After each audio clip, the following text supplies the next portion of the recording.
ഷബീർ ഒമർ തുടരുന്നുണ്ട് എന്നാണ് കരുതുന്നത്. ഷബീർ, ഈ കായിക രംഗത്തെ വിദഗ്ധരടക്കം പറയുന്നത് മെസ്സി കേരളത്തിലേക്ക് എത്തുകയാണെങ്കിൽ ഇവിടുത്തെ സാഹചര്യങ്ങളൊക്കെ നോക്കേണ്ടതുണ്ട്.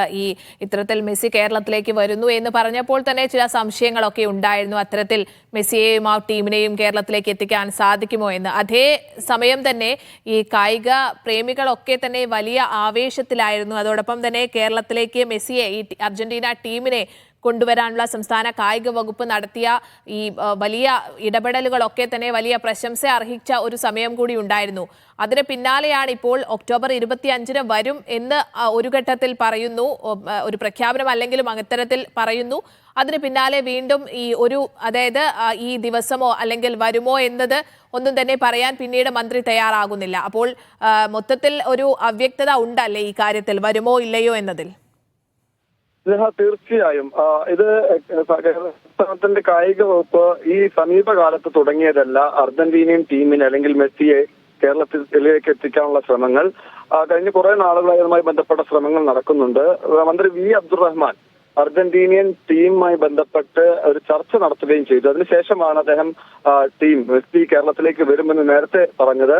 എന്ന് വരുമെന്ന കാര്യത്തിൽ അന്ന് ഒന്നും ഔദ്യോഗികമായി മന്ത്രിയോ സംസ്ഥാന സർക്കാരോ പറഞ്ഞിരുന്നില്ല. ഇതിനുശേഷമാണ് ഇന്നലെ ഒരു സ്വകാര്യ ചടങ്ങിൽ അദ്ദേഹം ഷെഡ്യൂൾ പ്രഖ്യാപിക്കുന്നത്. ഷെഡ്യൂൾ എന്ന് പറയുമ്പോൾ ഒക്ടോബർ 25 മുതൽ നവംബർ 2 വരെ മെസ്സിയും സംഘവും, മെസ്സി ഉൾപ്പെടുന്ന അർജന്റീനിയൻ ടീം കേരളത്തിൽ ഉണ്ടാകുമെന്ന് അദ്ദേഹം പറയുന്നു. അതുമായി ബന്ധപ്പെട്ട് മറ്റു ചില കാര്യങ്ങൾ ഈ പറഞ്ഞതുപോലെ ജനസമ്പർക്കം അടക്കം നടത്തുമെന്ന് പറയുന്നു. അപ്പോൾ അത് അദ്ദേഹം പറഞ്ഞു. അതിനുശേഷം ചില ചോദ്യങ്ങൾ നേരത്തെ പറഞ്ഞതുപോലെ കായിക പ്രേമികളുടെ ഭാഗത്ത് നിന്ന്, ഫുട്ബോൾ ആരാധകരുടെ ഭാഗത്ത് നിന്ന് ചില ചോദ്യങ്ങൾ ഉയർന്നു വന്നു. അതായത് ഇവർ കളിക്കുകയാണെങ്കിൽ, ഇവർ ഫുട്ബോൾ മത്സരം കളിക്കുകയാണെങ്കിൽ എവിടെ കളിക്കും, അതിനുള്ള ഭൗതിക സാഹചര്യങ്ങളുള്ള സ്റ്റേഡിയം ഉണ്ടോ, ഒപ്പം തന്നെ ജനസമ്പർക്ക പരിപാടി ഉൾപ്പെടെയുള്ള കാര്യങ്ങൾക്ക് വലിയ മറ്റു ചില സൗകര്യങ്ങൾ കൂടി ഒരുക്കേണ്ട അത്തരം ക്രമീകരണങ്ങളുണ്ടോ. ഇതോടൊപ്പം തന്നെയാണ് ഇവർക്ക്, ഈ താരങ്ങൾക്ക് ആ സമയം, ഈ പറയപ്പെടുന്ന ഷെഡ്യൂൾ സമയത്ത് അവർക്ക് ഇന്റർനാഷണൽ ബ്രേക്ക് ഉണ്ട്, അവർ ഔദ്യോഗികമായി അവർക്ക് വരാൻ കഴിയുമോ എന്നതടക്കമുള്ള ചോദ്യങ്ങൾ ഉയരുന്നത്. അങ്ങനെ വരികയാണെങ്കിൽ വലിയ തരത്തിലുള്ള ചെലവ് വരുമെന്നാണ് കായിക വിദഗ്ധർ സൂചിപ്പിക്കുന്നത്. ക്ലബ്ബുമായി ബന്ധപ്പെട്ട് കരാറിൽ ഏർപ്പെട്ടിരിക്കുന്ന താരങ്ങളെ ഫിഫ അംഗീകരിക്കുന്ന കലണ്ടർ പ്രകാരം ഈ ഒരു സമയത്ത് ഒക്ടോബർ 6 മുതൽ 14 വരെയും നവംബർ 18 വരെയുമുള്ള തീയതികളിലാണ്. അപ്പോൾ ഈ തീയതിയിൽ ഉള്ള ഒരു ആശയക്കുഴപ്പം കൂടി നിലനിൽക്കുന്നുണ്ടല്ലേ?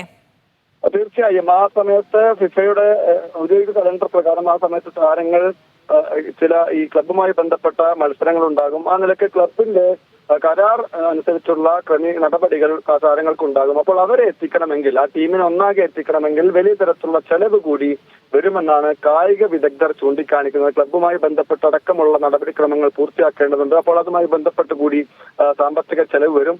അതിലേക്ക് വലിയ ഒരുക്കം വേണ്ട ഒരു പരിപാടി കൂടിയാണ് ഈ ടീമിനെ നാട്ടിലേക്ക് എത്തിക്കുന്നത്. നേരത്തെ പറഞ്ഞിരുന്നു 100 കോടിയോളം രൂപ ചെലവ് വരുമെന്നാണ് നേരത്തെ പ്രാഥമികമായി പറഞ്ഞിരുന്നത്. അത്രയും തുക എവിടെ നിന്ന് കണ്ടെത്തും എന്നതടക്കമുള്ള കാര്യങ്ങളുണ്ട്. അതിലധികം ചെലവ് വരുമോ എന്നതടക്കമുള്ള കാര്യങ്ങളുണ്ട്. അപ്പോൾ ഇതുമായി ബന്ധപ്പെട്ട ഒരു ഔദ്യോഗിക സ്വഭാവത്തിലുള്ള ഒരു പ്രഖ്യാപനമല്ല കായിക മന്ത്രി വി അബ്ദുറഹ്മാൻ ഇന്നലെ കോഴിക്കോട്ട് നടത്തിയത്. അദ്ദേഹം ഒരു സ്വകാര്യ ചടങ്ങിൽ പങ്കെടുത്ത് സംസാരിക്കുകയാണ് ഇക്കാര്യം പറയുന്നത്. പക്ഷേ അദ്ദേഹത്തിന്റെ ഭാഗത്ത് നിന്ന് ഒരു പ്രശ്നം സംഭവിച്ചത്, കൃത്യമായ ഒരു ഷെഡ്യൂൾ പറയുന്നു, അതുമായി ബന്ധപ്പെട്ട് ഇന്ന പരിപാടികൾ ഉണ്ടാകുമെന്നും കൂടി അദ്ദേഹം ആ പരിപാടിക്കിടെ പറയുന്നു.